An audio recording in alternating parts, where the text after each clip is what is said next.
Juru bicara Brigade Al-Qassam Sayap Militer Hamas, Abu Ubaidah muncul dalam sebuah rekaman audio setelah menghilang selama 2 minggu.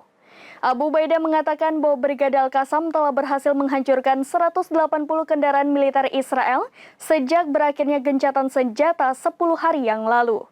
تمكن مجاهدينا من التصدي لقوات العدو المتمركزة في محاور ما قبل انتهاء الهدنة المؤقتة. Laporan dari media Israel mengindikasikan bahwa ketidakhadiran juru bicara resmi Al-Qassam mungkin disebabkan oleh cedera atau kematiannya selama perang yang sedang berlangsung di Gaza. Namun setelah 2 minggu menghilang, Abu Ubaidah muncul lagi dalam sebuah rekaman video. Abu Ubaidah menyatakan dalam rekaman video itu direkam pada Minggu 10 Desember 2023 atau hari ke-65 perang di Gaza.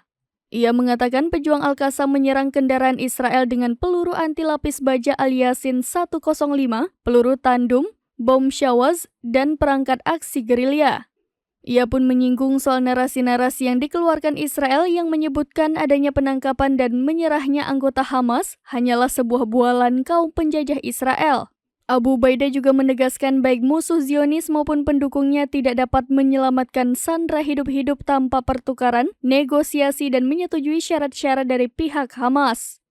Selain Brigade Al-Qassam, pertempuran juga terjadi antara brigade-brigade pejuang Islam lainnya dengan Israel, di antaranya Brigade Syuhada Al-Aqsa, Brigade Saraya Al-Quds, dan Brigade Abu Ali Mustafa dan Sayap Militer PFLP.